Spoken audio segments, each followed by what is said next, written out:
out, even though she's a little bit crazy. I love a challenging lady. I said I ain't got a Lamborghini, but a couple of bottles of martini. She wants to see the whole world. I can't afford it, but oh well. I love the sound of Europe. I heard the club's enormous. I wanna party you night, night, night. Get blinded by the strobe light, light. I wanna feel your cup, cup. Hey baby, what's up?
Welcome to Camtasia Studio 7.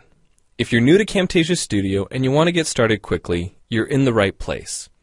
We encourage you to watch this 5-minute video to learn the basics of using the editor, including how to navigate the timeline, make some basic edits, and add special effects. The preview window is where you see the video during playback. The playback controls are located under the preview window. In fact, the video you're watching in the preview window is a sample project playing directly from the timeline you see below. After you watch this video, we hope you take some time to practice what you've learned using the content on the timeline. So let's start with the timeline. This is where you assemble and edit your videos.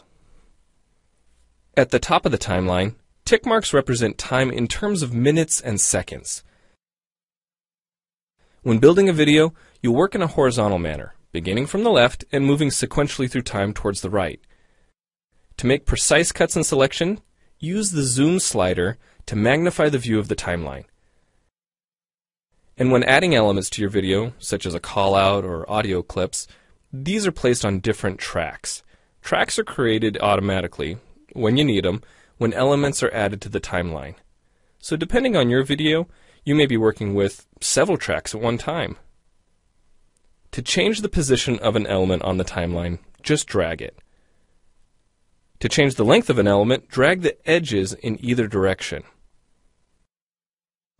An important part of the timeline is the playhead. The playhead moves the timeline and indicates the current frame displayed in the preview window.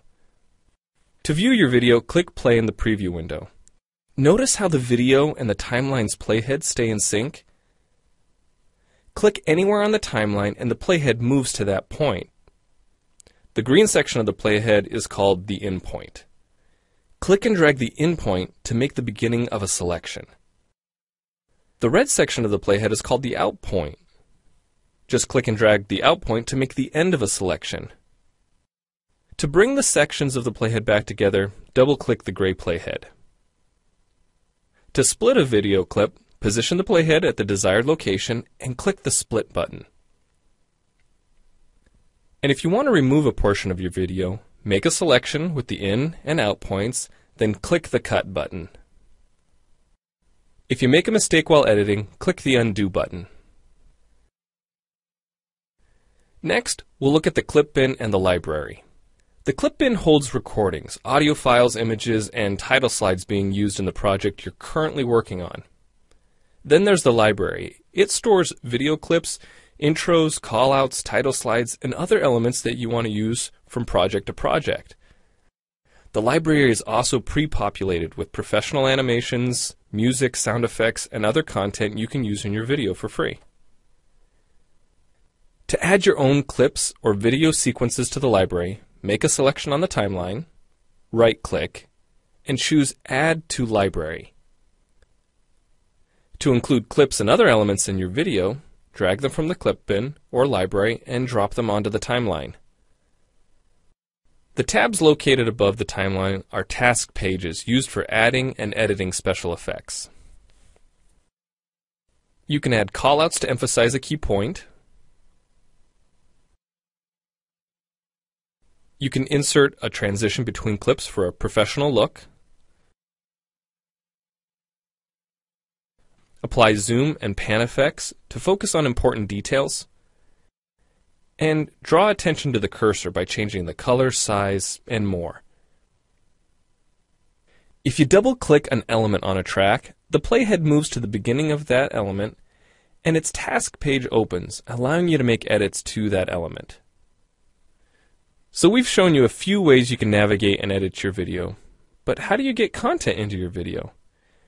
Well, to make a new screen recording, click the Record Screen button. If you already have an audio or video recording to use, click the Import Media button. When you've made edits and added effects to your video and you're ready to share it, you need to produce the project to create a shareable video.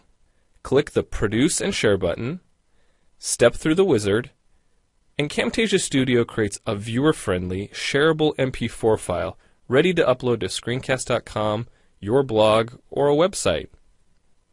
Well, it's time for you to try Camtasia Studio out for yourself using the content on the timeline. The help file in Camtasia Studio will help you use each of the Camtasia Studio features and applications. The Learning Center on TechSmith.com has in-depth video tutorials and other sample projects to download and practice with. So we hope you enjoy Camtasia Studio. And happy screencasting!